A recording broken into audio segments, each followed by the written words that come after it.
was up at our mountain house the other day.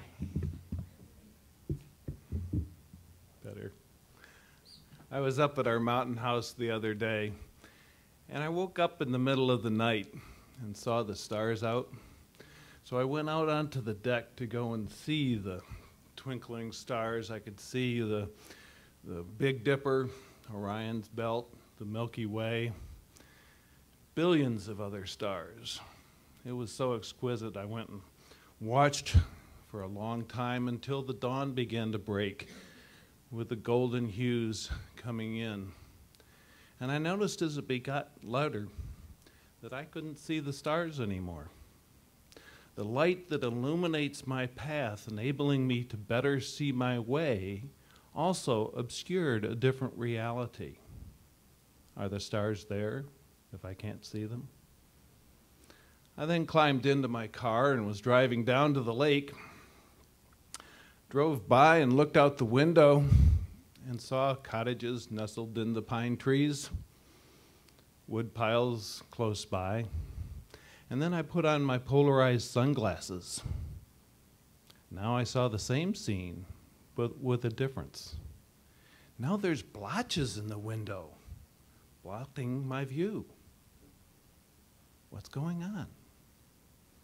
As I arrived down at the lake, I saw the shimmering of the water's surface, like dancing diamonds. And then I put on my polarized sunglasses.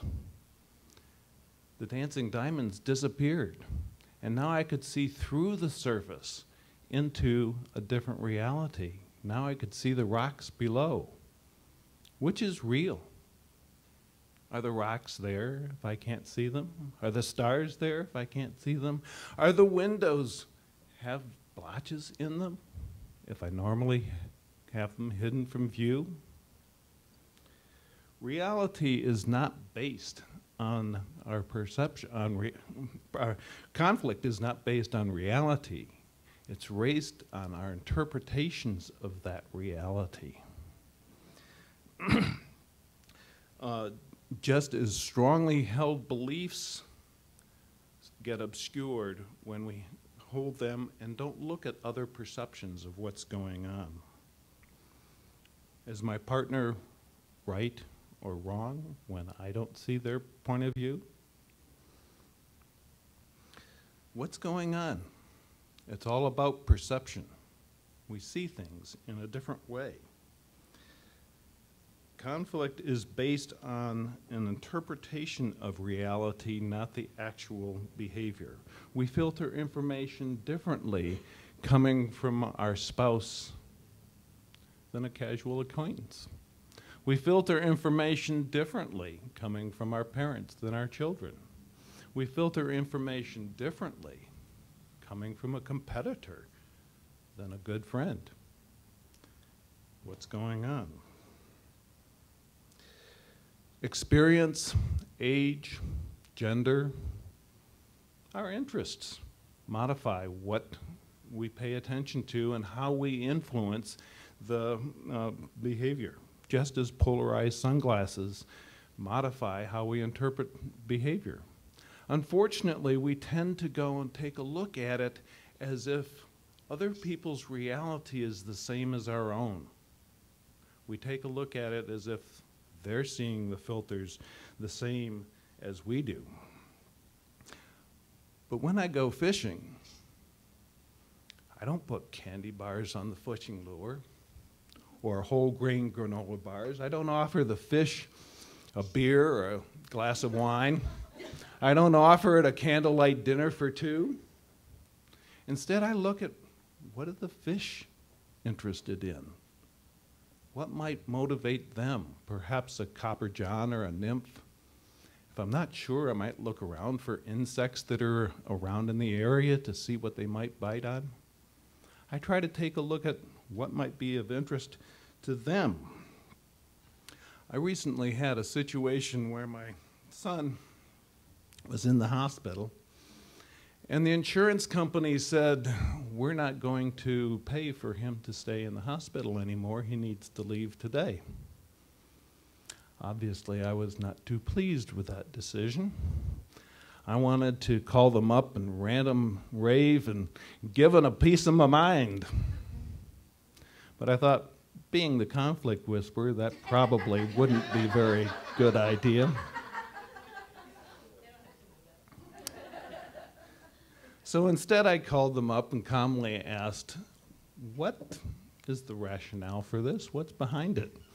And we talked, and I said, well, now what other alternatives are there? And she said, well, there's this 6-week-long outpatient program that might be available. I said, so you'd pay for the 6 weeks outpatient program for him to go to? She says, no. We can only authorize 3 weeks at a time. And I said, well, you know, I'm really reluctant to go and recommend to my son that he go into a program that he may not be able to finish. We were getting nowhere until I thought, this customer service representative sounds like she's straight out of college. How can I filter that in a way that she can understand? So I said, you know, if you were going to college and your scholarship committee said, we'll go and pay for the first 3 weeks of the semester, but we're not sure if we can pay for the rest of the course, would you register? She immediately said, I understand what you're talking about. Now the whole conversation shifted. Now she's on my side and dealing with the whole thing. Why? Because we shifted it back to how she can take a look at the filters. What are the filters that she's looking in?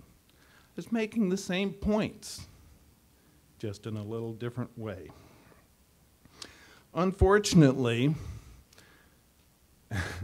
as Tara told us, most people only listen to their partners about 1% of the time.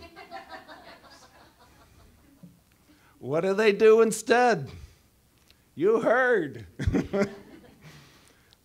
One listens to the other only long enough to find some weakness where you can gleefully pounce and jump in and enlighten them of the wisdom of your ways.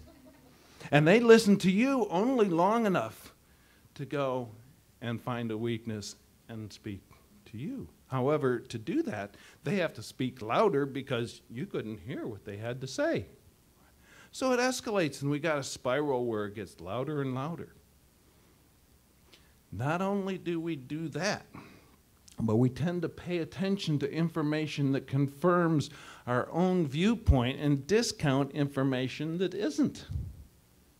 If you're Republican, and Romney says, Obama said that the economy's doing just fine, you say, right on.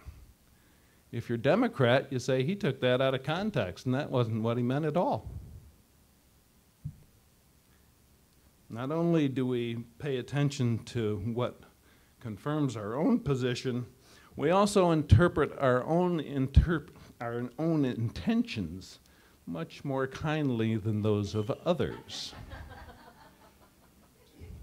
If I can't get something done and it is late, it's because I just got swamped. I had so much stuff to get done. But if you couldn't get it done, it's probably because you're disorganized, maybe not motivated, and maybe a little lazy. Not only do we do that, but we also interpret other people's intentions based on the behavior's impact on us.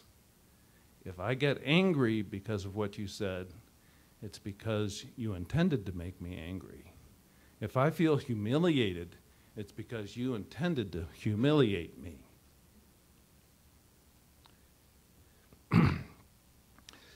We interpret others' behavior through the lens of the behavior's impact on us, and we assume the worst. It takes considerable restraint to go and refrain from doing that. Tara can tell you that.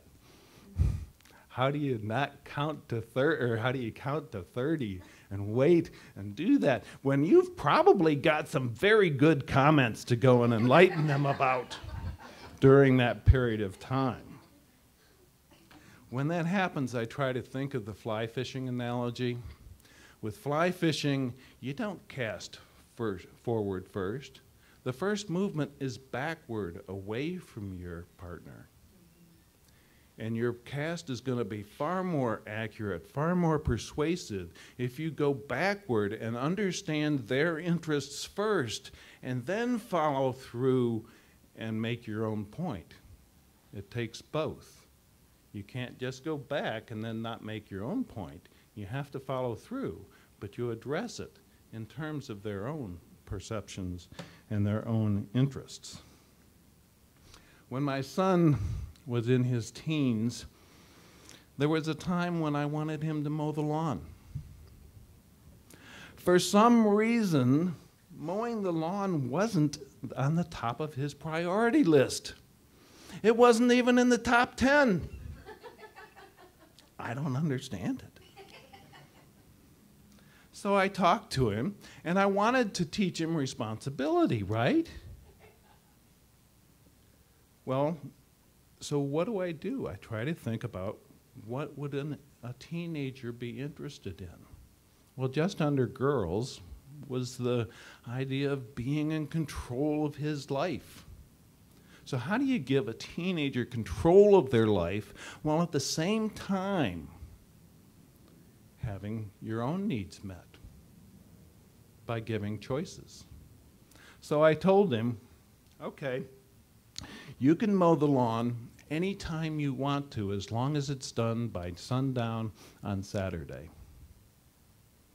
Thursday came and went, but the lawnmower didn't come out.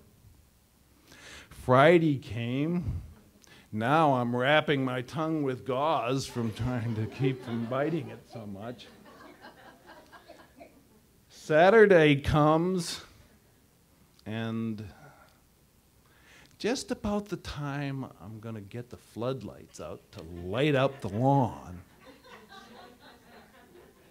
out comes the lawnmower, just as he'd promised.